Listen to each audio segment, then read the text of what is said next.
Good evening, everyone, and welcome to the second webinar of Season 11 of the National Humanities Center's Humanities in Class webinar series. I am Mike Williams, Vice President for Education Programs at the NHC.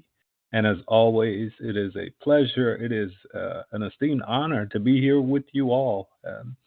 You all have busy days, and you show up without fail. So thank you so much. I sincerely hope that you are doing well. Um, Tonight we had over 1,400 registrants for tonight's session. And tonight's session is entitled Mexican Americans and Collective Memories of the U.S.-Mexico War. Our leader for the session is Omar S. Valerio-Jiménez, Professor of History at the University of Texas at San Antonio. And as always, before we begin, I'll give you a little information about who we are. The National Humanities Center. We're located right in Durham, North Carolina. We got our start in 1978. And for 47 years, we have supported the best in humanities scholarship and humanities education. We will be turning 50 in a few years. So please stay tuned to all the events and happenings that will happen with our celebration of our 50th. The National Humanities Center is the only private nonprofit institution devoted exclusively to the study of the humanities. Here at the center, our education programs, we serve as that nexus between our experts, between our scholars, and you all, our educators. Our goal is to build bridges between the scholarly world and your classroom.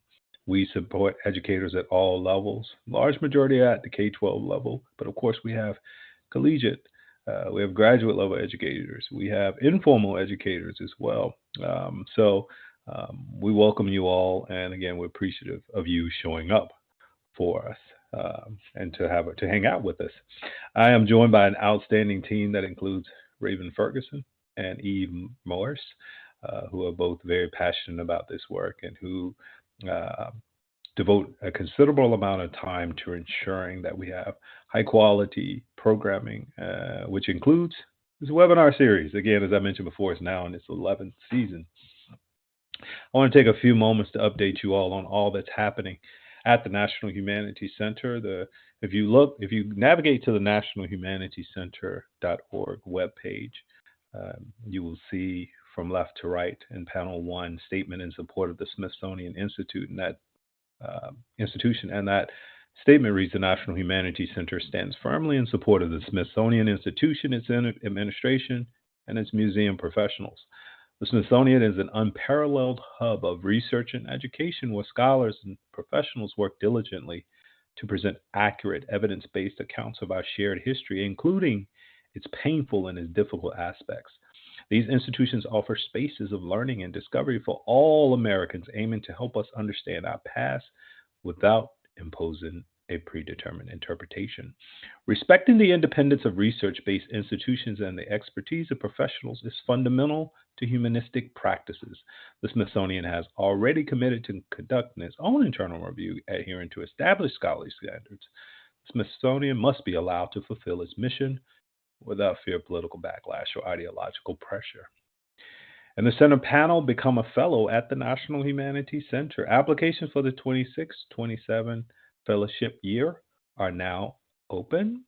Conceived with the needs of humanists in mind, the National Humanities Center provides scholars with an environment and resources conducive to generating new knowledge and furthering understanding of the human experience.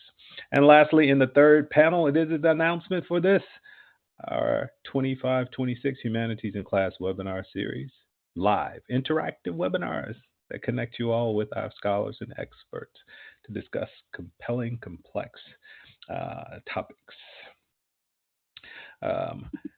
All of this work that I'm describing to you is informed by a strong and talented Teacher Advisory Council. So shout out to our TAC. We have a few members who are in the room right now. We have a couple of members who are serving as our TAs for this evening.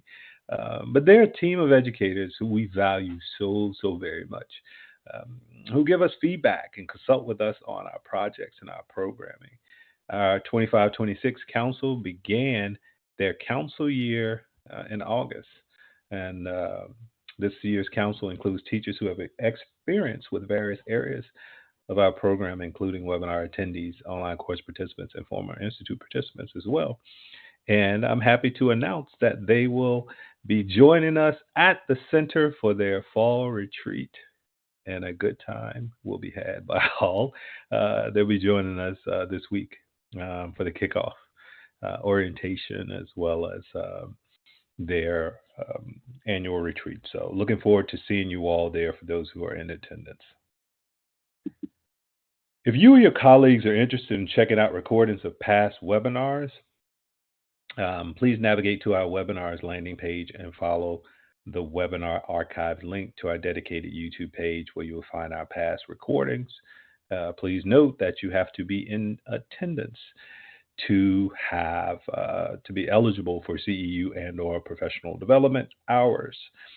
So, watching the recordings, you are not eligible for CEU hours. You have to be here, just like you all are right now.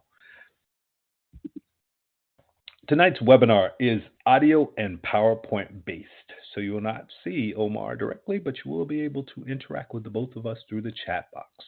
There are two primary chat boxes. One is the audience chat box where you can interact among each other, and the other is the speaker chat box for any questions that you may have for our speaker.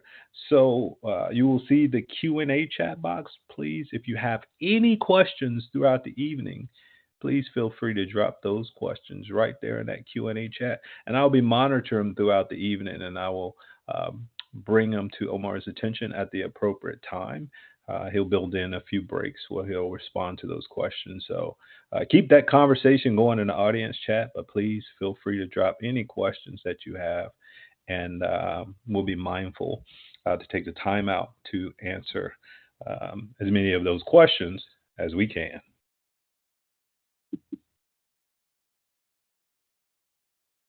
Thank you for joining us this evening. You are now attending the webinar entitled Mexican Americans and Collective Memories of the U.S.-Mexico War. Our leader for this session is Omar S. Valerio-Jiménez.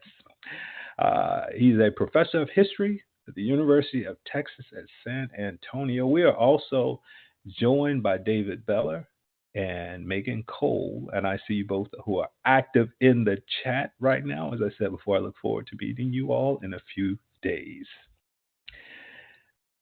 Omar Valerio-Jiménez, professor of history, was born in Matamoros, Tamaulipas, and grew up in Taft Corpus Christi in Edinburgh, Texas. After graduating from MIT, he worked as an engineer for 5 years before attending UCLA, where he obtained his master's and doctorate degrees.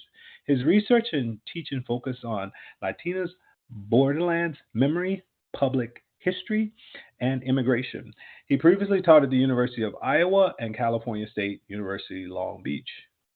He is the author of 2 award-winning books. His latest book, Remembering Conquest, Mexican Americans, Memory and Citizenship, analyzes the ways in which memories of the U.S.-Mexico War have shaped Mexican American civil rights struggles, writing, oral discourse, and public rituals. He is co-editor of the Latino Midwest Reader, an interdisciplinary anthology that examines the history, education, literature, art, and politics of Latinas in the Midwest. He is also co-editor of Major Problems in Latino History, which contains scholarly essays and primary sources on the migration and racializations of various Latino populations. His first book, River of Hope, Forging Identity and Nation in the Rio Grande Borderlands, explores state formation and cultural change along the Mexico-United States border during the 18th and 19th centuries. His current project, Challenging Exclusion, Mexican Americans, Textbook Reform and Archive Preservation, explores the efforts of scholars to challenge the omissions and negative characterizations of Mexican Americans in public school textbooks of several U.S. southwestern states. To conduct research for challenging exclusion, Dr. Valerio-Jiménez received an award for faculty from the National Endowment for Humanities, a Spencer Foundation Racial Equity Research grant, and a Portal to Texas History Research Fellowship. He is also editing an anthology on racial justice and policing in Texas to be published in 2026. The Organization of American Historians recently selected Dr. Valerio-Jiménez as one of 17 new members of their Distinguished Speakers program. Again, everyone, thank you for joining us this evening. We have very much been looking forward to this session. And Omar, thank you so much for joining us. And we look forward to hearing your talk again, everyone. Virtual applause for Dr. Omar S. Valerio-Jiménez. Well, thank you, Mike. Thank you for that nice introduction. I want to begin with a personal story. So Mike already mentioned that I was born in Matamoros, so I'm an immigrant. And I want to show you, let's see here, I'm going to control the slides here. Okay. So this is a map of the U.S.-Mexico border, right? And on the tip of Texas, the southern tip of Texas is Brownsville, and right across the border, the twin city of Brownsville is Matamoros. So that's where I was born. And I want to tell you a story that is sort of the genesis for this book. So when we moved, I had just finished first grade in Mexico, in Matamoros, and we moved in the summer to a little town called Taft, Texas. It's really close to Corpus Christi, which you see there. Just if you go north from Brownsville, you'll see Corpus Christi along the Gulf of Mexico. And we moved there in the summer, so I wasn't attending school right away. And I met the next door neighbor, who was a Mexican-American boy. I was going to enter second grade, so he was probably going to enter third, maybe fourth grade. He was a little older. And he asked me where I was from and where I was coming from, where I had moved from. And so I told him Matamoros, and I might have explained that was in Mexico. And he said right away, he said, Mexico was responsible for the war. And I said, what are you talking about? And he explained that the U.S.-Mexican War was caused by Mexico. Mexico was the aggressor, right? That was his point of view. And I said, no, it wasn't. It was the U.S., right? And I'm not sure how the rest of the conversation went. I don't remember that. I just remember that we disagreed. And many years later, I was in graduate school, and I thought back on that conversation, and I wondered, how did I know Mexico's version of the war? Its official version that is included in textbooks and that politicians and so forth know. And how did my friend know the U.S. version of the war? And so I started studying while I was in graduate school. I started studying this idea of collective memories, and in memory studies, there's various scholars involved, but some of them are historians, right? And one of the things that I learned is that collective memories are what people hold on to, or what they remember, but they're composed of individual memories that we know because we experienced it, things that we remember about our lives or about our friends' lives, but that we witnessed or that we know of because someone told us, but it happened during our lifetime. And then also group memories that perhaps our family or friends shared with us that maybe we didn't live through, right? But that they told us about. And then finally, public memories, or memories from a region, for example, LA, or in this case, I live in San Antonio, so in San Antonio, the memories that people have around here, state memories or national memories, right?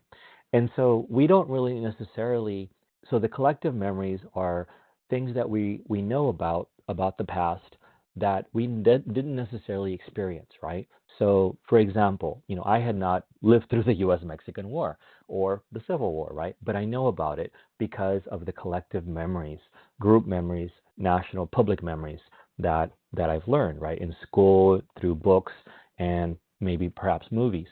And so I remember thinking that must have been how I knew about Mexico's version of the U.S.-Mexico War. And that's how my friend knew the U.S. version, right? Because I don't think he would have studied the U.S.-Mexico War by second or third grade. And I definitely didn't study it in first grade. But I did have a sister, for example, who was older than me, who was in middle school when we moved to Texas. And one of the things that she had been asked to do, and I remember because she would, I went to a presentation where she recited these names. She was asked to remember and recite the names of Los Niños Héroes, the boy heroes. And these are cadets that during the U.S.-Mexican War defended the Castillo de Chapultepec, or the Chapultepec Castle. And if you ever go to Mexico City, you might visit the Chapultepec Castle, and you'll see these pillars in front of it. And those are the pillars to the boy heroes, right? To the Niños Héroes. And I remember, I knew about the Niños Héroes. I had never been taught about those Niños Héroes in school, but I knew it through my sister, right? So I wanted to share that because that memory, right? That memory of my disagreement with the boy next door had me, got me thinking about this book, and and how we remember the past, and how we remember the past shapes what our identity, our personal identity, our group identity, and so forth. So anyway, after spending, we lived in Taft for about a year, and then we moved to Corpus Christi and lived there for 2 years, and then we moved again and closer to the border where I was born. And we moved. So this is they call it the Lower Rio Grande Valley of Texas. And if you look in the middle on Highway 281, where it says Hidalgo County, so the second county from the left, you'll see a town called Edinburgh. And Edinburgh is the town where we moved. I was in 5th grade, and then I stayed there until I graduated from public schools there. And one of the things the reason I mention this is because I grew up in the area where the U.S.-Mexican War began. And I'll show you some more maps, in a little while. But so I sort of feel that perhaps I was, the topic, of the U.S.-Mexican War and collective memories of the war seem to be sort of, I have a personal connection, so to speak, to that. Okay, so as Mike said, this is my second book, my second single-authored book, Remembering Conquest, is published by the University of North Carolina Press last year in 2024, and I included in your readings chapters 1 and 6 from this book. Okay, I also included an essay on the U.S.-Mexico War that I wrote for the Oxford Research Encyclopedia, which is partly where part of chapter 1 is based on.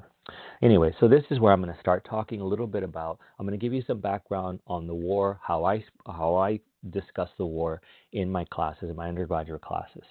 So in 1844, the man pictured here, James K. Polk, ran on an expansionist platform. He said, if you elect me, the U.S. will expand westward, right? So when he was elected, Texans believed that their time to join the U.S. had arrived. So if you remember,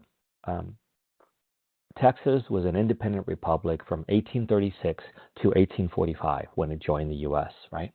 So Texas joined the United States in December of 1845 as the 28th state and the 15th slave state.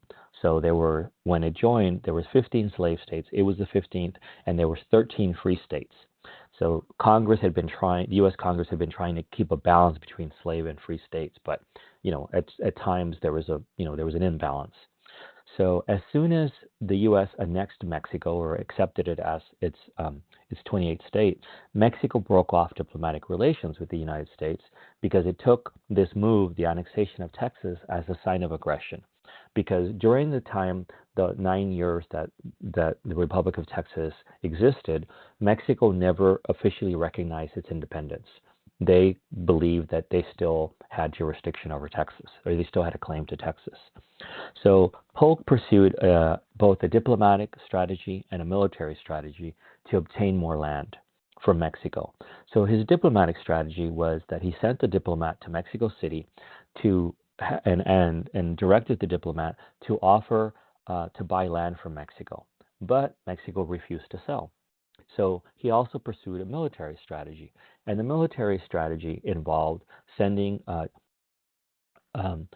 General Zachary Taylor to Corpus Christi. And this drawing here is of the Army of Occupation, the troops that accompanied, or that General Taylor was directing, camped near the Nueces River and along the Corpus Christi harbor along the Gulf of Mexico. And this is, like I mentioned, this is sort of the area where I first moved to the U.S., to Texas, to Taft, and then to Corpus Christi. So, as we know, in 1846, Polk had come up with a plan, and his plan, the military strategy, was partly to provoke a war. He ordered Taylor to move from Corpus Christi, as you see here, there's a between the Nueces River, which is the top part of the gray area, and the Rio Grande River, was the Nueces Strip, and this is partly what today is the Lower Rio Grande Valley. Anyway, he ordered Taylor to move from Corpus Christi, which was in the jurisdiction of the Republic of Texas, into this disputed territory, into the Nueces Strip. So Taylor moved 3,500 soldiers into the Nueces Strip, and the plan worked. As a result of the troop movement, there was a skirmish between U.S. and Mexican troops, and it was called the Thornton Skirmish. And I'll show you a historical marker about the Thornton Skirmish in a little while. But anyway, that skirmish occurred. You can see in this map here, there's a little red star just to the left, west of Brownsville, and that is where Rancho de Carricitos was, and it was owned by a Mexican family. It was just north of the Rio Grande, and in that skirmish, there was some Mexican soldiers who died, U.S. soldiers who died, and some Mexican soldiers as well. But anyway, the reason there was a skirmish is because the Mexican military told Taylor's troops, "This is our land. You need to leave." And they didn't leave. And when they didn't leave, there was this armed conflict, and as a result, soldiers on both sides died. But in response to that skirmish, President Polk declared incorrectly, quote, "Mexico has invaded our territory and shed American blood upon American soil," end quote. And then he asked Congress to declare war. So this tactic of trying to provoke a war by entering disputed territory has been used subsequently and probably previously by various nations, including the U.S. For example, some of you might know about or teach the Gulf of Tonkin incident in 1964 that provoked the North Vietnamese to attack, and then got the U.S. involved in the U.S.-Vietnam War. So now I'm going to show you the Thornton Skirmish, a map and a historical marker. So because I'm situated here in Texas, and I teach Texas history as well as U.S. history and the history of the West and Mexican American history, I use this lesson in various of my classes, my courses. And one of the things that I tell students is that this historical marker was erected by the state of Texas in 1936, and it was erected along US 281, which is a highway here, between the towns of Santa Maria and Los Indios. And it was erected to commemorate the Thornton Skirmish, the so-called Thornton Skirmish. And the marker, once again, incorrectly reads, quote, "The spot where American blood was shed on American soil, April 25th, 1846. Here, Captain Philip Thornton and 62 dragoons were attacked by Mexican troops," end quote. And the National Park Service website repeats this incorrect information. So you can find this information on the National Park Service website. So this historical marker presents a version of history from the point of view of the state of Texas and the point of view of the U.S., the U.S. Government, right? So because there are multiple problems with this historical marker, I use it as it's sort of a good marker. It's a good exercise with which to engage my students in a discussion. And this is what I discuss. So you can read the description of the historical marker at that website, and I'll share. I think that these slides will be available to you, and if they're not, I can share that website address, the URL with Mike and with the NHC, so they can share it with you. But anyway, what I ask the students is these questions: why is there no mention of the Mexican landowner who owned the land, right, in the historical marker? Why does the marker not mention that the land was disputed? That the Nueces Strip was a place that both the U.S. and Mexico claimed. And then two additional questions: why does the marker not mention that General Zachary Taylor's troops, including Philip Thornton, who was involved in this battle, the first battle, were sent to provoke a fight? And then finally, how might this marker be written differently to be more historically accurate? And at least when I've given this, had this exercise in my classes, in my courses, the students do engage in a discussion, and they don't necessarily always take the same view, but it helps them sort of talk about historical monuments, why they're there, what's missing from historical monuments, and then, once again, how the marker might be written in a more accurate way, historically accurate way. Okay, so as we know, after this Thornton skirmish, there was 2 more battles in the Brownsville area, the Battle of Palo Alto, and there's a Palo Alto National Battlefield Park there in Brownsville, and there was also the Battle of Resaca de la Palma. So after these battles along the U.S.-Mexico border, the U.S. troops invade and take over several major cities, including Monterrey, which is pictured here, just sort of west and south of Matamoros, San Luis Potosí, Veracruz, and ultimately Mexico City. Okay, so this might be a good time to stop and see if you have any questions. So I'll ask Mike if we want to take any questions now.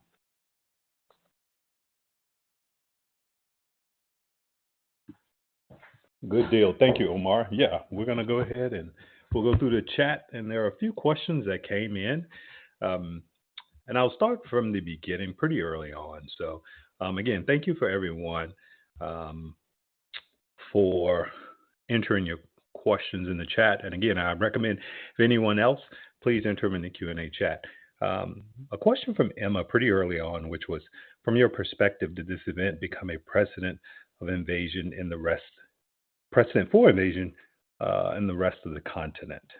So, and again, Emma, if you want to put that in and clarify it a little bit more, but the question is did that serve as a launching point or an event which led to invasions in other areas of the continent? In Central America and South America, sure, the Caribbean.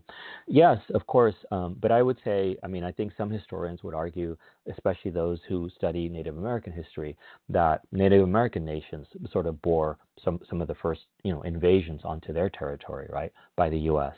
And so, but this was part of the so-called westward expansion, right?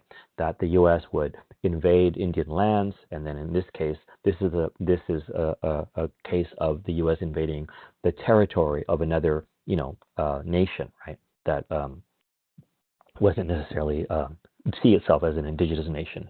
But yeah, I think it set a pattern, and soon after the U.S.-Mexican War, the Civil War breaks out. But then, in 1898, the Spanish-American War, right, in the Caribbean. And so that's another instance of the U.S. invading, other countries, right? Are there any other questions you'd like me to address? Yeah, and there was a question from Karen as well. He made reference to just errors and texts throughout the years. And it's just a pretty direct question. Can these erroneous texts be corrected, or have there been efforts to actually clarify or correct? Sure. So, what I was referring to here was a historical marker, right? And the website for the National Park Service, sort of reproduces the wrong information. And I think probably the easiest thing would be to correct the website on the National Park Service. I know that historians like myself, we write books that try to correct what has been said incorrectly in the past, right? So I mentioned in my book that the U.S. is invading Mexico. It's not. And that the U.S. is the aggressor, that Mexico is not necessarily the aggressor. It's trying to defend its territory, and that this area, the Nueces Strip, was disputed. So I think there's various ways that historians and teachers, public school teachers, as well as just civilians can can try to correct history. One of the things that I will mention, and I'll mention it briefly now, but I'll talk about it at the end, is that there is a national park at the Palo Alto National Battlefield in Brownsville, just north of Brownsville. And when I went there, I remember going on a tour, and the rangers who give the tour, the park rangers, explained, the U.S. version of the war, right? And I asked, and I was actually with a group of school teachers. It was like a Humanities Texas event, and so there were school teachers along, and I asked, well, was there any opposition to the war? I knew the answer, right? But I was just asking to see if they would tell me, and of course not of course, but they didn't. That particular ranger didn't know that there was opposition, and I mentioned, Thoreau, which I'm going to talk about next, Henry David Thoreau, and I mentioned Lincoln, and they had no idea. So they were following a script, and I don't fault the ranger necessarily, but it was a matter of the Park Service instructing the rangers to present a certain version of the war, right? And that sort of version of the war was also replicated in their bookstore. They had a bookstore, at the park. And if you look at the books that were available then, this is about probably 5-6 years ago, they were all written by U.S.-based historians. There were no books written by Mexican historians. Historians based in Mexico that might present a different version of the war, right? And so that was my way of sort of challenging the rangers there and pressing them and saying, maybe you might consider presenting a different view, right? And not just the U.S. view, the official U.S. view. So I would say those are some of the ways that we can sort of push back on the way that some of the official history of the war is presented. Okay, good deal. Okay, well, good deal. One more question, if you have time. Sure. I'm curious how to rationalize the treaties of Velasco in the War for Texas independence, with claiming the Nueces River is still the boundary from 1836 to 1845. Sure. So, yeah, I mean, the Treaty of Velasco sort of established, or that was agreed on after the independence of Texas, the struggle for Texas independence. And one of the things that historians of Mexico have written is Santa Anna was forced to sign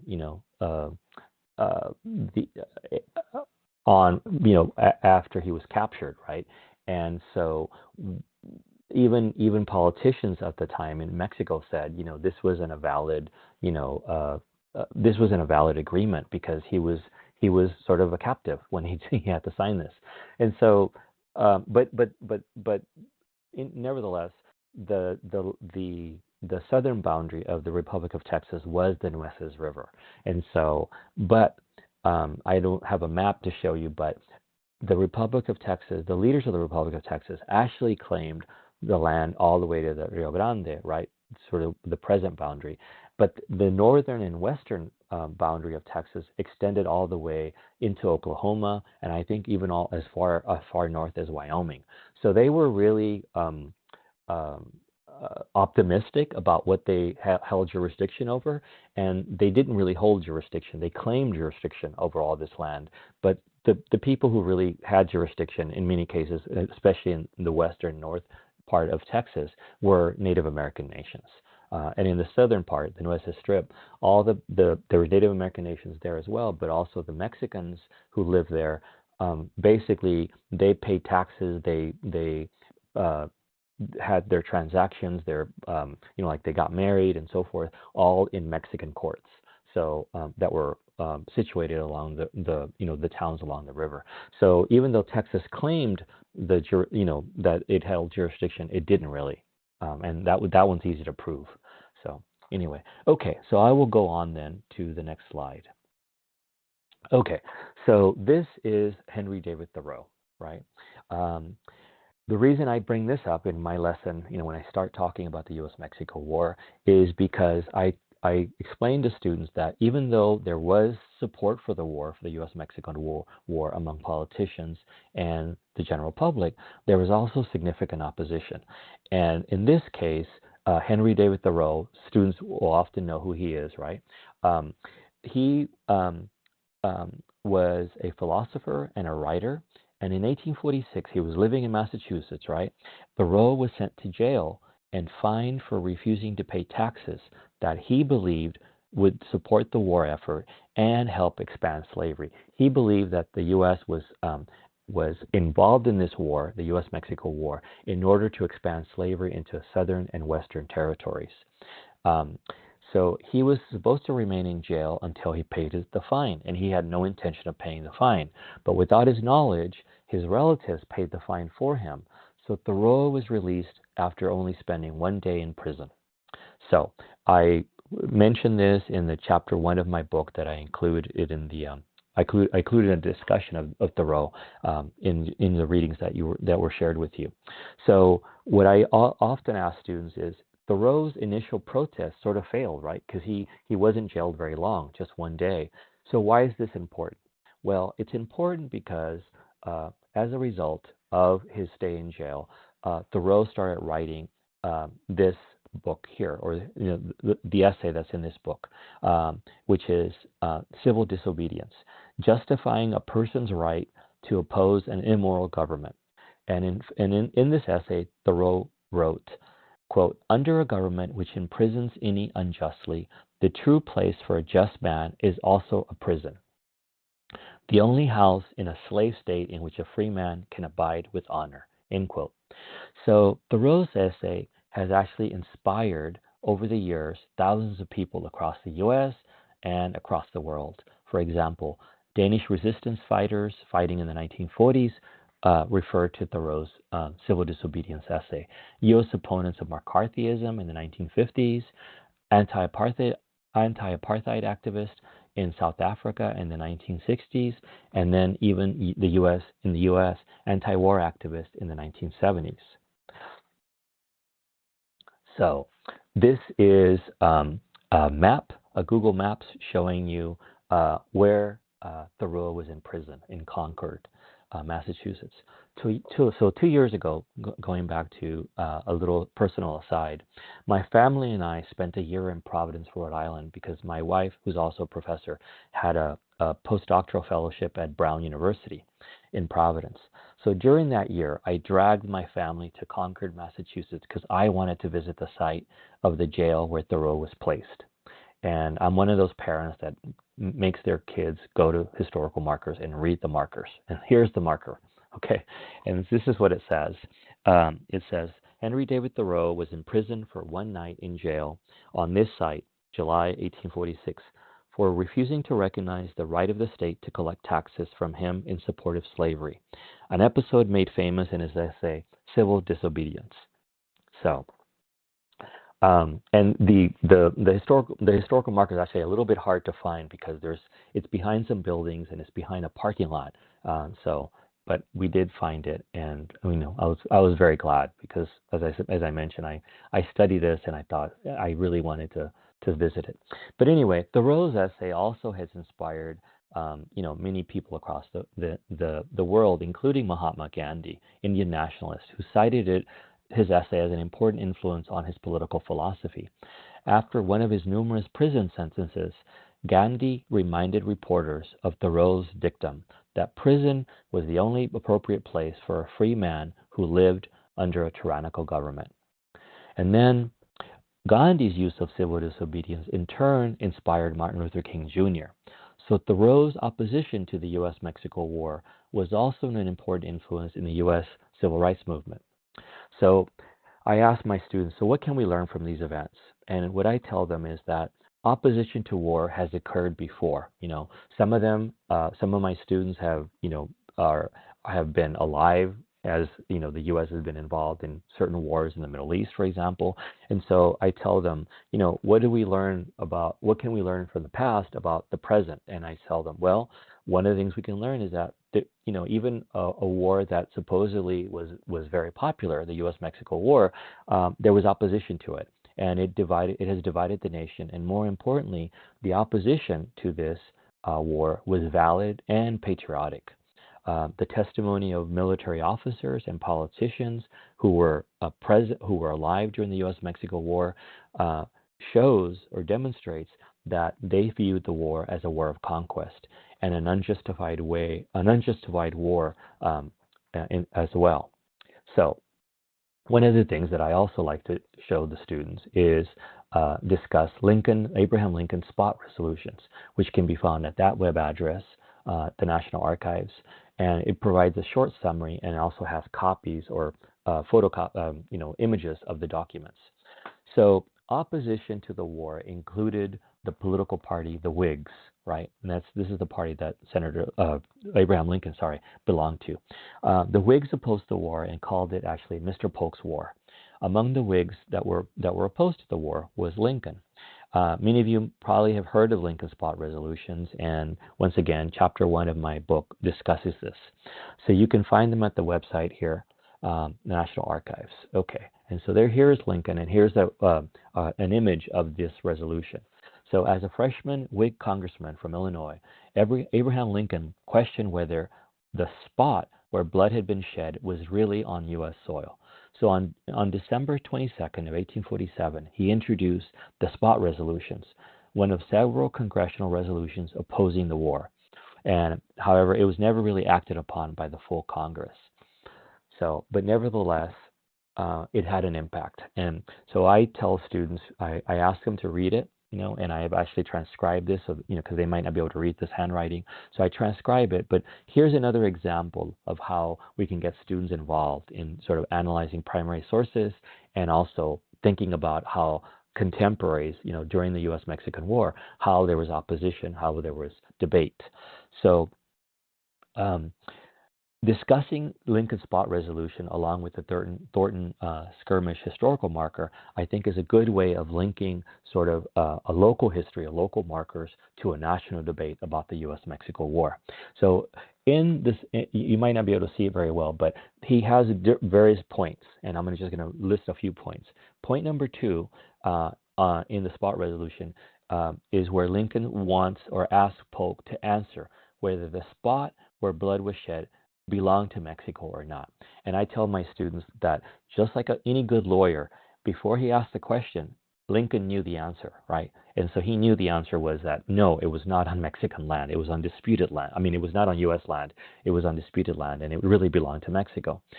In point 3, Lincoln suggests that the settlements along the river had existed long before the Texas Revolution, and that's also true, and that I discussed in my first book. In point 5, Lincoln asked whether the settlements along the river had ever been part of Texas, and he knew the answer to that as well. The answer was no. And then I'll just mention 2 more points. Point 7, Lincoln asked whether the citizens whose blood was shed were U.S. soldiers who were ordered into the area. And he knew that there was a difference between soldiers and civilians. And so when you say American blood had been shed on American soil, people who hear that might think it's civilians that were being attacked by the military, Mexico's military, and it wasn't. It was soldiers, U.S. soldiers, right? And then finally, in point 8, Lincoln asked whether the troops were sent into the Nueces Strip after General Taylor advised that such movement of troops was not needed to defend Texas. And he knew the answer to that as well. So finally, this is the final thing I want to mention. So I showed students this quote from a very famous individual who was present, or who was alive, and who took part in the battles. And so I read this to them and I say, who do you think wrote this? We were sent to provoke a fight, but it was essential that Mexico should commence it. And then the next one is, I was bitterly opposed to the measure, and to this day regard the U.S.-Mexico War, which resulted as one of the most unjust ever waged by a stronger against a weaker nation. It was an instance of a republic following the bad example of European monarchies and not considering justice in their desire to acquire additional territory. And so, I give the students some time to see if they can guess, and then sometimes they guess, but oftentimes they're stumped, and then I show them that this is in the memoirs of General Ulysses S. Grant. So Okay, so this is the cover of my first book, and I mention this because I studied the same area, the South Texas area where I grew up, and I discuss how the U.S.-Mexico War divided the community there because people lived on both sides of the border of the river, sorry, and then the river became the border, and so therefore, from one day to the next, friends and family became citizens of different nations. Okay, so as the war progressed, U.S. troops occupied Matamoros, which is right there at the southern tip of Texas, or the opposite of southern tip of Texas, and other towns along the border. The U.S. Army was composed of regular soldiers as well as volunteer troops, but the military had most problems with volunteers who weren't really accustomed to the military discipline. So they committed all sorts of outrages and abuses, and you know. Basically abused sort of U.S. Catholic priests. They abused Mexican citizens and stole cattle, stole other things, food, and so forth. So as a result of this invasion, right, as the U.S. troops are moving into Mexico, Mexican citizens are forced to take an uncomfortable position because they're forced to choose sides. Are they going to choose to remain loyal to Mexico? Are they going to choose the U.S., or are they going to try to remain neutral? And what I learned, at least along the towns along the river, which I studied, there was no single strategy that prevailed. Some citizens engaged in armed resistance to U.S. troops. Others didn't want to help the military because the Mexican military had abused them for years, while others even began working for the military because they could receive higher wages and could settle their debts. So these are like muleteers, and also some women started selling food to the soldiers. Okay, so by 1850, the border looks like this. 1853 because the Gadsden Purchase. So it's sort of what today is the present-day, U.S.-Mexico border. So one of the things I tell students is, and what drove sort of my research on this book is how have Mexican Americans remembered the war and the treaty? What purposes have these memories served? So what I argue in my book is that the Mexican Americans have been stymied by the legacies of conquest, or there have been obstacles to their full participation as citizens. So Mexican Americans have struggled to exercise their rights as U.S. citizens since the end of the war. And what my book does is analyzes these struggles with a focus on memory, and doing so has led me to these questions. How have Mexican Americans remembered the war and treaty, and what purposes have these memories served, right? Okay, so now let me mention these two first individuals, and then I'll take a break again and see if you have any questions. So the man on the left, Juan Cortina, is from Texas. He lived really close to Brownsville. He was an elite landowner and a descendant of a Spanish-Mexican military official who obtained a vast Spanish land grant. The family's land, the land grant was over 256,000 acres near present-day Brownsville. So in 1859, Cortina leads a 6-month rebellion sparked by an incident of police brutality. There was a marshal who started abusing a Mexican worker who Cortina knew, and he shot the marshal, took the worker, and rode out of town, right? And a few months later, he actually leads a rebellion. And during the rebellion, he issues a series of proclamations in which he describes his reasons for the rebellion. The proclamations are published in English and Spanish. They're actually also published in the Congressional Record because the rebellion was a cause for alarm by the U.S. and the Texas government. So among the reasons that he gave for his rebellion were land loss by Mexican Americans, their criminalization, and their unjust incarceration. So his reasons that he gave appealed to both elite Mexican Americans who lost land and working class Mexican Americans who were being unjustly imprisoned. So his rebellion was in 1859, so just 11 years after the end of the war. Cortina was already citing the unfulfilled promises of the Treaty of Guadalupe Hidalgo, which he cites in the proclamation. So his proclamations, because they're being preserved, and they're in Spanish and English. Were reproduced in the congressional record and newspapers. They help disseminate collective memories of the war and the treaty to future generations. Okay, the woman on the left, on the right, Maria Amparo Ruiz de Burton, was from California. She was originally from Baja California, but moved up to Upper California, Alta California, today's California, in the U.S.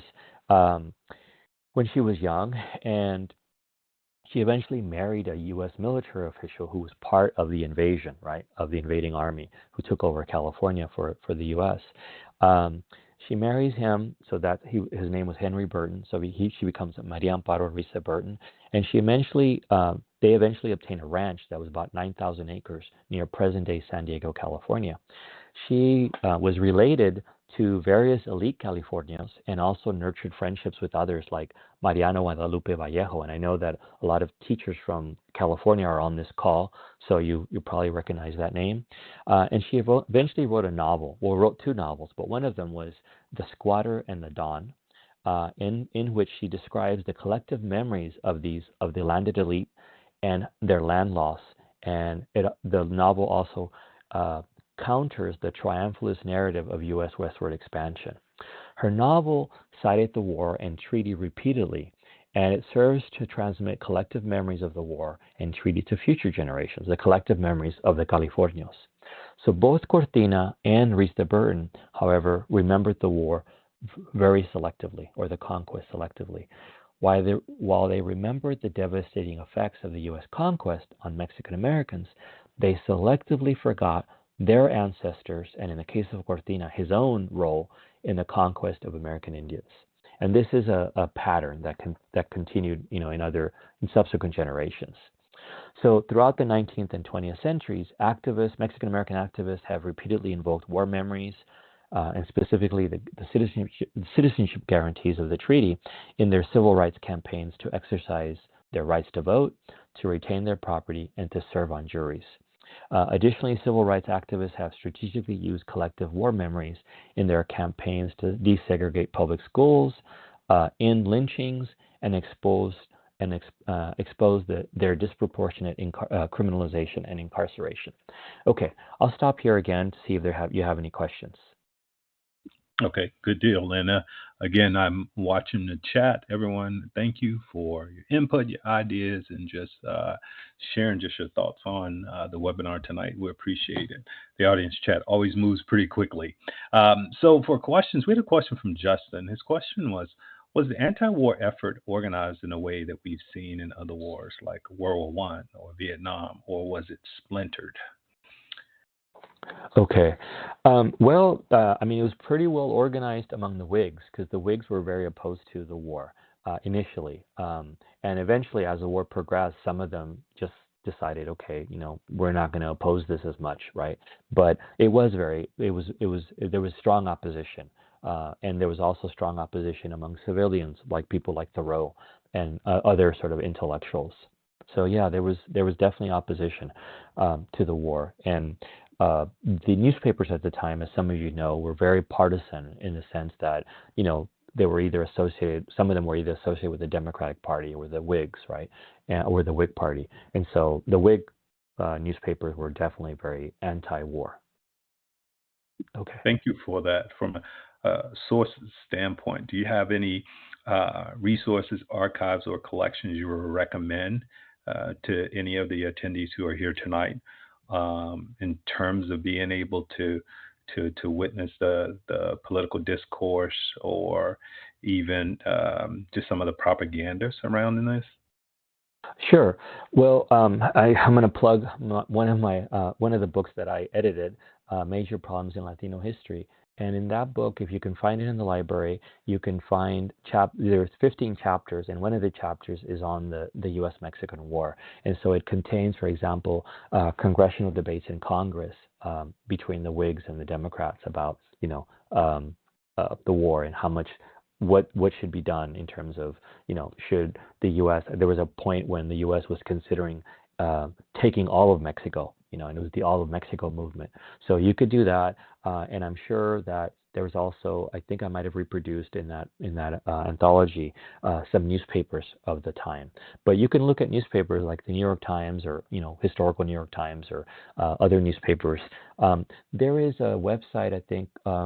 It's going to come to me in a little while. I can't think of the name right now, but if I don't think of it, I'll send it to Mike and maybe he can share it. But there is a website that contains historical newspapers, and you don't have to have access through a library. So they have certain newspapers online, and I'm sure they have some from the 1840s that contains some of this debate. Okay, so let me go on. I'm going to go on to.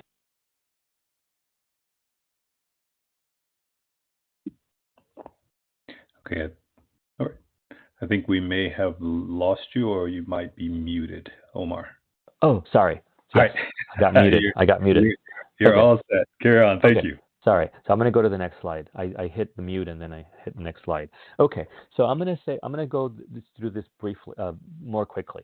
So this is a newspaper published in Los Angeles called El Clamor Público in 1856. And this is another example of that first generation that lived through the war, recalling the U.S.-Mexico War and the treaty. This was published by a man named Francisco Ramirez, who was like a child prodigy, because he was publishing this when he was a teenager. He was like 18 or something when he was publishing this. And one of the things he mentions in this newspaper, and he has several issues of it, was he was criticizing the California's 1859 land law, which required Californios, or Mexican Americans in California, to prove the legitimacy of their land grants within 2 years of the passage, within 2 years of 1851. So by 1853, or they risk losing the land to the public domain. So he also, Francisco Ramirez, also mentioned that many of the expenses that the Californians had to incur to try to prove title to their land in courts, it was very high, and so they sometimes lost their land because they just couldn't afford all these expenses. Anyway, one of the things that Ramirez mentions is, he says, let me give you a quote. He says that the Californios are living in lamentable poverty and indigence. And he says, because the litigation they have been subjected to in order to prove their land titles. He also directed his anger at the California's legislature, which had recently passed a law converting unconfirmed property into public lands, right? And so one of the things he says, he writes in one of these articles, he writes, he criticizes the legislature as they violated, he thinks, the spirit of the treaty. And he says, quote, "Can there be a more bald-faced affront to the solemn treaty of Guadalupe Hidalgo?" End quote. All right. So this is a photo. Oh, sorry. Here's the photo, or a drawing of Francisco Ramirez. He was in his newspaper. He frequently invoked the Treaty of Guadalupe Hidalgo and the U.S. Constitution. He was very proud to be living in the U.S. He was he admired the U.S. Constitution, but he admired, for example, the fact that he had freedom, that it gave them freedom of the press. So he was being critical of the state government, of the federal government, but he also criticized, the government for not living up to some of its ideals, right? Okay, so I'm going to go on to the next. So now this is some newspapers articles from the 1910s, and this is shifting back to Texas to an incident of lynching that occurred in 1910 in Texas. So what happened was there was various newspapers, not only in Texas but in Mexico and throughout the U.S., Spanish language newspapers that covered this lynching because of the way, just sort of how horrible it had been. So from Los Angeles, California to Tampa, Florida, the Spanish language press carried articles that described this killing as savagery. Newspapers reported on the tragic death of a 20-year-old named Antonio Rodriguez in Rock Springs, Texas, a town just west of here, of San Antonio. Authorities had captured Rodriguez after he was killed. He was accused of killing Elfie Greer Henderson on a local ranch. Now, while Rodriguez was in custody, a vigilante mob broke into the jail, abducted Rodriguez, and burned him alive. So this is why there were so many newspaper articles about him. So in a front page article titled Barbarisms that appeared here in La Crónica, which was a Laredo-based paper, Laredo, Texas, they denounced the killing by an enraged horde of savages who did not respect the law or human rights.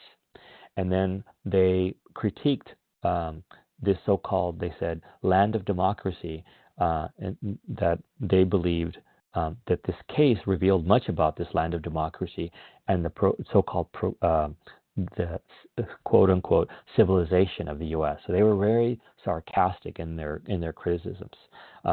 Anyway, one of the things that I mention in my book about this case is that there was newspapers throughout Latin America that published this, right? And here's a newspaper from Mexico, and on the left you see a cartoon of a man beating up Uncle Sam, and the man, it's labeled El Pueblo, or the people, and he's hitting Uncle Sam, and in the background you see an outline. You can sort of see an outline of Texas and someone being burned alive.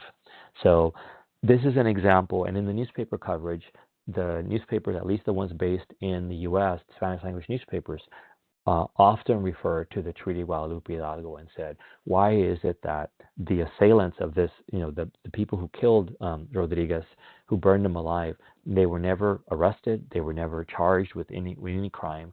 They did this with impunity. And so the newspapers referred to the treaty repeatedly and said, the U.S. government has never enforced this treaty. So this is a newspaper from Mexico that covered the same event, and I'm just going to skip some of this. And then here's a book that was published about the lynching of Mexicans in Texas, various lynchings, and it covered this case as well. But one of the things that I'll say is, during the Mexican Revolution, between 1910 and 1920, there was a lot of anxiety along the border, in Texas and other border states, about what was going on in Mexico. And so there was a lot of fear that some of the Mexican revolutionaries would come into the U.S., right? And they would, generate sort of a rebellion among Mexican Americans, for example. So one of the people who wrote to a representative in Texas was an Anglo-American, and he wrote this. This is quoted in this previous book here, The Lynching of Mexicans in the Texas Borderlands. And I'm just going to read the quote really briefly, because I think it's really important, because this is from a citizen, right, writing to his representative, to his state representative, and he says, "The fact remains and will ever remain that the Mexican, whether he be naturalized or native-born Mexican American, still retains and stubbornly maintains race prejudice against the American people." And here's referring to white Americans, right? "It is innate in them, and hell can't eradicate it. This feeling has existed with that nationality ever since the Treaty of Guadalupe Hidalgo of 1848, when the territory was ceded to the United States. Mexican children have been taught that this territory was stolen from them by Americans. Mexican histories repeat it, their statesmen herald it, and their priests communicate it." So what was really interesting about this letter is that it's a great example of projection, because he's accusing Mexican Americans of hating Anglo Americans, right? Which, in many cases, if you read about what's happened, the history of Mexican Americans, probably you could see the opposite being often the case. Not all Anglo Americans, right? But you could see that there was a lot of antagonism, right? And then it's really easy to prove this wrong, because Mexican American children are not being taught the Mexican version of the war. They're being taught the U.S. version because they're going to U.S. schools, right? So, and then he's conflating a lot of things. He's conflating ethnicity and nationality. So I like to use this to sort of show students, like, this is an example of someone who is making an argument, but it's a very misguided argument. Okay, so I'm going to go on to this next example. This is from the 1930s, and this is a photo of the members, and mainly men, right, or almost all men in this photograph, of the League of United Latin American Citizens, or LULAC, which is, you could say, the counterpart to the NAACP. And like the NAACP, the LULAC was mainly composed of professionals, right? Teachers, lawyers, business people. And one of the things that they did was, when they began in 1929. And so during the 1930s, when they began, actually, they excluded anyone who wasn't a citizen from their organization. So Mexican immigrants who might have come from Mexico but weren't citizens yet could not join their organization. And they did this because they wanted to prove their loyalty to the U.S., right? But as an organization, they embraced what we would call whiteness, right?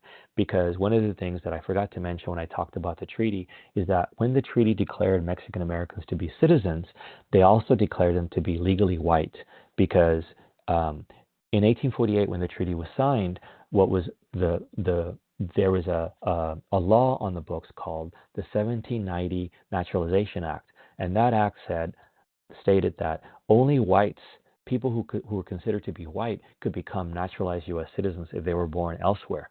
So when Mexican Americans were declared to be U.S. citizens, they were then, by extension, declared to be legally white. And LULAC really embraced this, and so they embraced whiteness.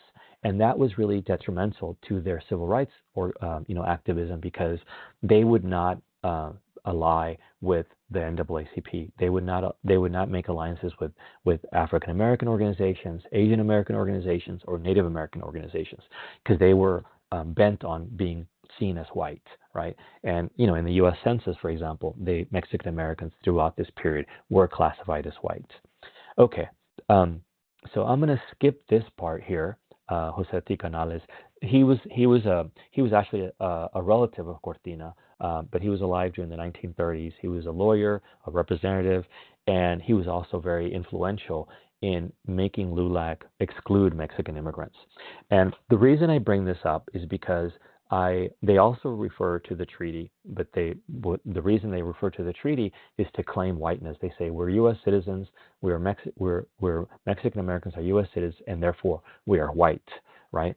And so, but at the same time that LULAC was around, there was also another organization that took a very different tact, and this was a very different strategy and a very different ideology. And this was the Asociación Nacional Mexicoamericana, or the National Association of Mexican American Organization. This grew out of, it was a political arm of a mining union that started in the El Paso area. And this organization took a much more sort of progressive view. They were mainly composed of working class Mexican Americans, unlike LULAC that was more professional, more middle class. And they began in 1949. And while LULAC excluded Mexican immigrants, ANMA, this is what that's how we refer to this organization, ANMA, they welcomed all ethnic Mexicans regardless of citizenship status. So they welcomed immigrants as well as U.S. citizens. And ANMA's view of history emphasized the legacies of conquest, and they did not embrace the whiteness, claims of LULAC that LULAC claimed.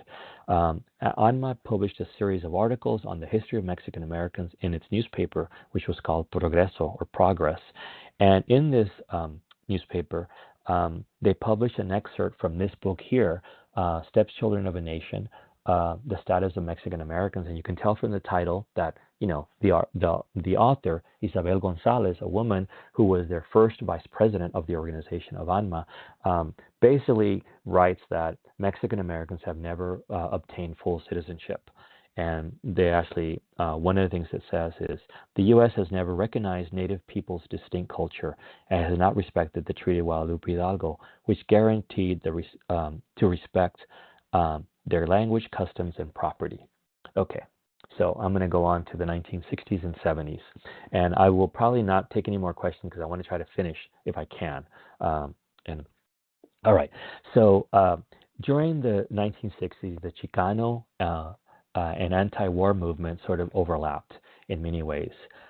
In response to the casualties, the disproportionate casualties of Chicanos or of Mexican Americans in the U.S. Vietnam War, several activists created the National the National Chicano Moratorium Committee, including Rosalio Munoz, who was a recent UCLA graduate, and David Sanchez.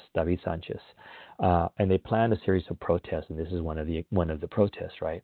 The protest culminated in the National Chicano Moratorium on August 29th, 1970, which drew some 25,000 participants to Laguna Park in East LA, but was marred with police aggression, damaged buildings, and the deaths of several participants, including the Los Angeles Times reporter Ruben Salazar.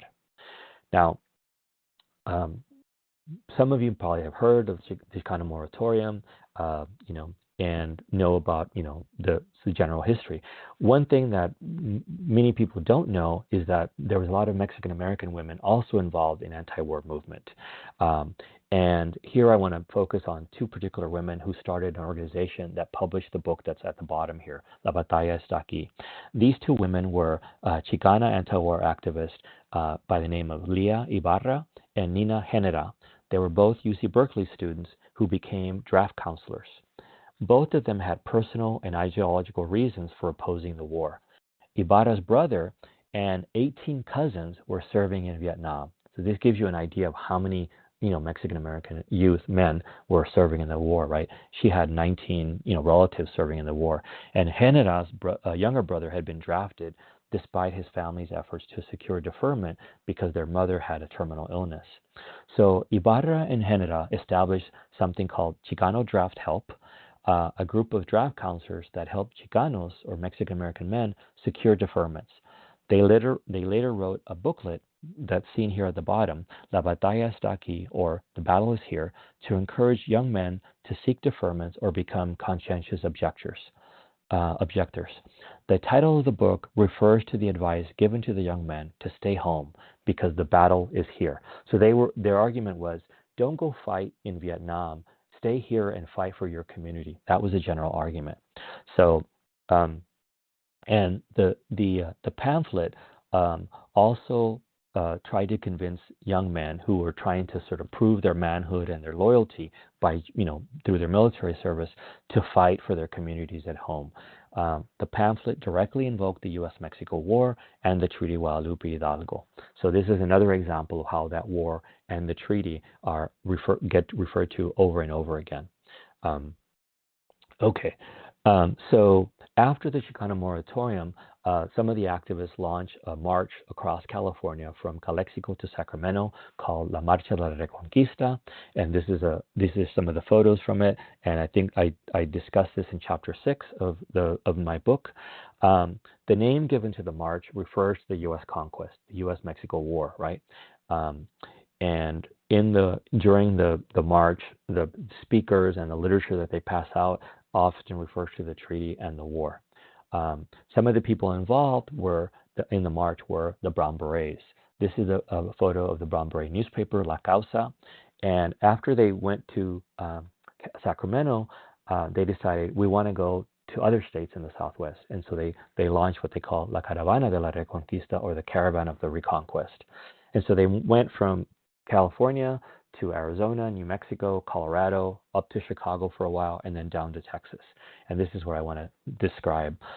In Texas, they ran across someone who they claimed to be a relative of Cortina, Teresa Canales. And she told them about Cortina. And, I just told you about Cortina, right? But the Brown Berets didn't know anything about and the people on the march. They weren't all Brown Berets, but they didn't know anything about Cortina. So they learned that he led a rebellion. And they also learned that he was very much opposed to the criminalization of Mexican Americans, and that's what the Brown Berets were also fighting against, the criminalization of Chicano youth. And so they really identified with Cortina. And one of the things they did as they marched across the U.S. Southwest is they would erect historical markers. And if you can see right in the middle there, right next to the bugler, right to the left of the person blowing his trumpet, is a monument to Juan Cortina, because they felt like, this was their opportunity to sort of contest public history. They felt that, the state of Texas had never recognized Cortina, and so they were going to recognize him. They also recognized like Joaquin Murrieta, who was a a rebel in California, and so forth. So all along the way in Arizona and New Mexico, they erected these historical markers. Okay, so I want to end with this story here, also during the Vietnam War. So this person here is Manuel Gomez, and in December of 1969, Manuel Gomez stood in front of Oakland recruiting station and refused induction into the army. He had been drafted, and he read a letter, his protest letter, when he was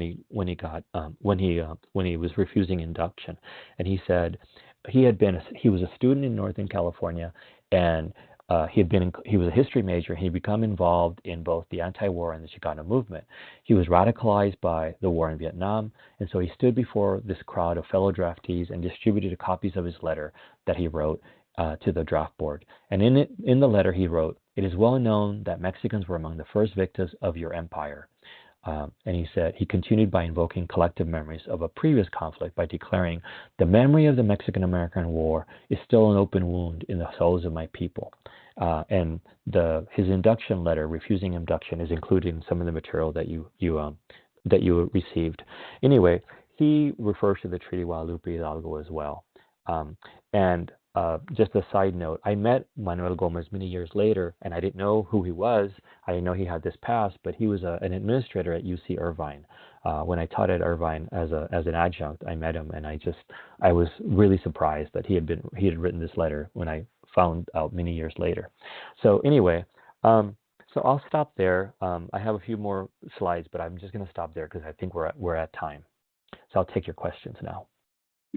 Okay, good deal. There are only a few more questions, so if you would like to cover those slides, we can continue on. Okay, I'll cover the slides. Yeah, there are only a handful of Okay. questions, actually maybe one or two, and Okay. so everyone's enjoying. I can tell by the chat. So yes, Okay. love these images. Thank you so much, Omar. Okay, sure. So you see here some people protesting the war. This was a famous saying, "Chale con el draft," or down with the draft. It's sort of in Chicano slang. Anyway, Gomez's letter illustrates that some of the enduring legacies of the U.S.-Mexico War and the power of collective memories. When I actually interviewed Manuel Gomez, who wrote that famous protest letter when he was refusing induction, and he told me that he didn't know anything about the U.S.-Mexico War until he was in college, and he learned about it in a history class. And so he was completely, surprised. And so his collective memory of the war came through textbooks, right, through classes. So, one of the things he does in his letter is he compares the U.S.-Mexico War to the U.S.-Vietnam War, right? He says that they're similar because the U.S. is invading another country, and under false pretenses. This is something that many Chicano activists made. This is an argument that they made often. So the use of collective memories of the U.S. and Mexico War by Chicano activists and anti-war activists was very strategic, but it was not unusual because each generation of Mexican Americans had invoked the collective memories of the war to advance their political agendas. So by referring to the U.S.-Mexico War, Gomez and other activists demonstrated the enduring power of collective memories and their propagation over several generations. So in Gomez's, at the end of his letter, or towards the end of his letter, he says, "The war never ended. The U.S.-Mexico War never ended," he says, and instead it continues with the attacks and the discrimination against Mexican Americans as legacies of the 19th century conflict. So anyway, I thought it was really important, a really important letter. So anyway, after the Brown Berets and others finished their Caravana de la Reconquista, they went back to California, and on their way back, they came up with this plan to take over Catalina Island. And this is another example of how collective memories of the war and so forth sort of have an international dimension, how they circulate internationally. And I'm going to explain this. So they occupied Catalina Island for, I think, 24 days. It was a peaceful occupation, and it was inspired by AIM, or the American Indian Movement, because the AIM had occupied the island of Alcatraz for 19 months, and that had concluded in June of 1971. So in August of 1972, the Berets occupy Catalina Island, or part of Catalina Island. And they do so with this argument, this following argument. And this is where there's a collective memory of the war, right? So they say that Mexico never ceded control over the Channel Islands after the U.S.-Mexico War. Now, where did they learn this? Well, I'm not exactly sure, but the claim that Mexico had not given up control over the Channel Islands after the war circulated in Mexico as far back as the 1890s. And it was promoted after the Mexican Revolution by a Mexican government official as a way of offsetting U.S. claims to property losses in Mexico during the Revolution. So somehow the Berets learned about this claim, and then they used it as a way of, of making a statement, right? So the Berets' knowledge of these claims in Mexico is one of several examples of the transnational circulation of collective memories of the war and treaty. These collective memories were transmitted via Mexico's newspapers, read in the U.S., as well as U.S.-based newspapers that republished articles from Mexican dailies. Collective memories were also disseminated by word of mouth as Mexican immigrants moved to the U.S. and interacted with Mexican Americans in the U.S. Southwest. And in fact, among the Brown Berets were several recent Mexican immigrants. So the 24-day occupation of Catalina Island promoted the Berets' interpretation of the treaty and alternate collective memories of the U.S.-Mexico War. This interpretation challenged the dominant view of the so-called winning of the West by condemning the U.S. acquisition of territory as conquest and as something that was antithetical to democracy. So finally, the Brown Berets, their actions demonstrated the transmission, the political use, and the promotion of collective war memories.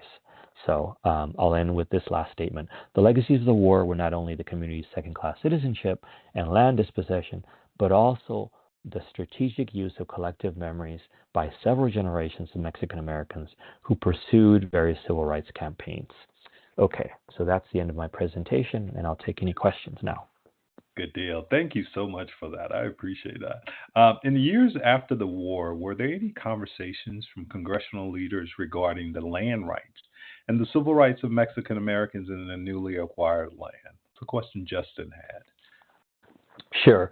So one of the yes, there were, and I can't go into all the details, but there were at various points because Mexican Americans who were descendants of people who had land, who had been given land grants, would appeal. Would try to say, our rights were never respected. So there were some discussions both at the state and at the national level. More importantly, when, as some of you might know, New Mexico didn't gain statehood until 1912. And during the time between 1848, the end of the war, and 1912, during those years, there was various attempts by New Mexico to obtain statehood. And oftentimes they referred to the treaty, and they referred to, they were saying, various politicians and government officials in New Mexico were saying, why aren't you respecting the treaty? You said that we were supposed to be able to, obtain statehood once we reached a certain population. And some of you know, or if you read in my book, the argument against permitting New Mexico to obtain statehood is that they didn't have sufficient population that they believe was capable of self-government. Unlike, other states that had more of a white population, New Mexico had obviously some Anglo-Americans, but they had a large percentage of Mexican Americans, or Hispanos as they prefer to be called, and a large population of Native Americans, right? So those arguments were made against the people advocating for statehood. Good deal. Thank you so much. And there's a question about young adult novels or texts that would be good to read with high school students to delve more into this history as well. I know you made reference to texts as well, but there's a specific question from Morel. Do you know of any young adult novels that would be good to read with high school students to teach history? Wow. No, nothing comes to mind at the moment. So, yeah, I mean, besides, I don't know, I don't think there's anything about the war specifically, There might be some about certain figures like obviously Cesar Chavez and Dolores Mhm. Huerta and people like that, or labor activists. Like here in San Antonio, there was a very famous one, Emma Tenayuca. But they're not novels. They're more like what do they call them? Graphic novels. Like Yeah. more like that. So, but I wouldn't know. But sorry about that. Yeah. And this question from earlier from Shraddha, with government websites being scrubbed of information, Yeah. how concerned should we be that the marker information will be removed from, online collections, et cetera, et Right. cetera? Hmm. That that's a really good question, and I understand the fear there.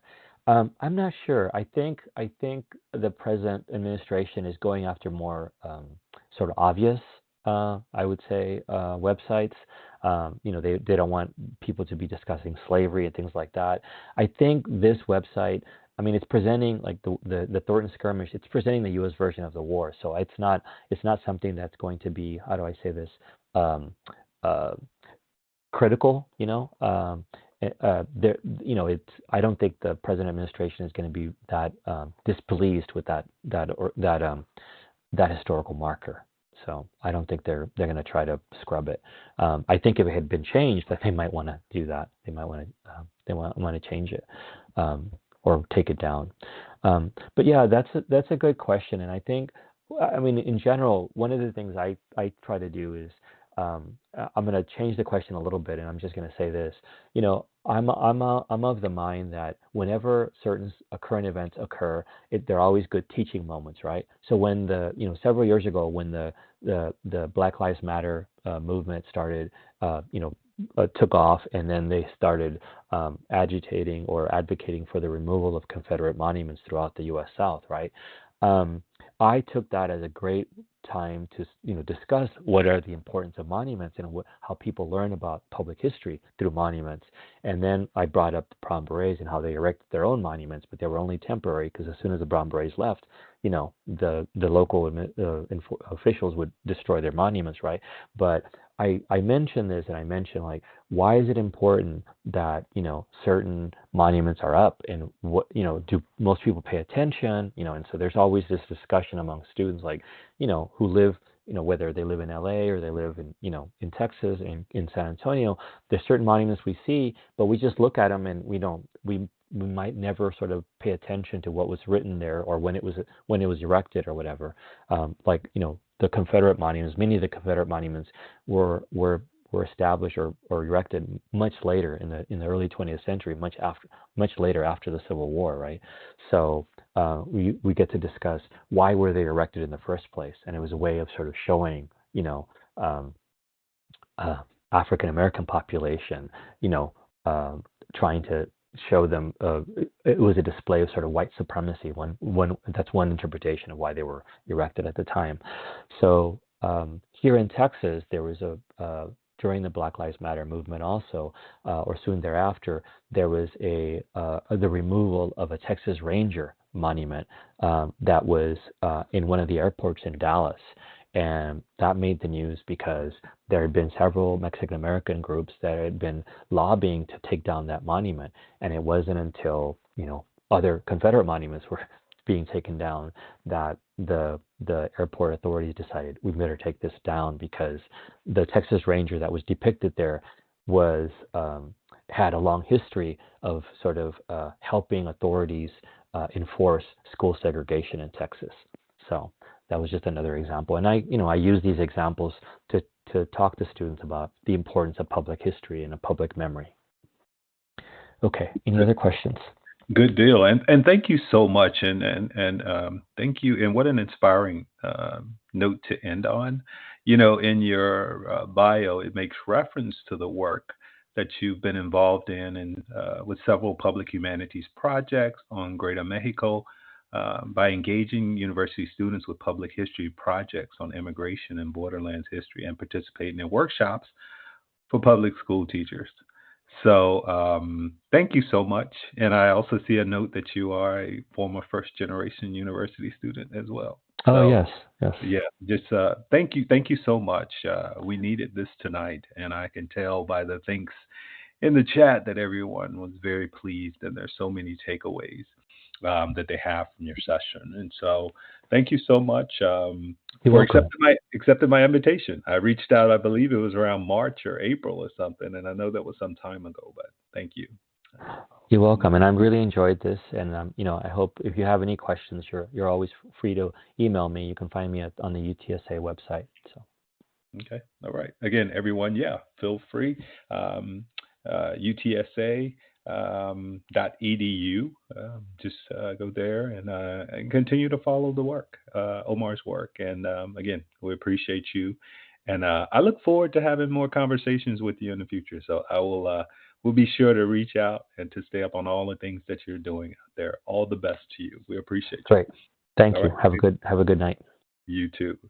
And for everyone who's here to stay in touch with the National Humanities Center, of course, you can find us via our social media channels at National Humanities or NHC Education. Of course, nationalhumanitycenter.org. Thank you all for your questions. I know we weren't able necessarily to get to all the questions in the chat, but just know that we value you. And, again, as I said when we started out, we appreciate your time. We appreciate you showing up and being here.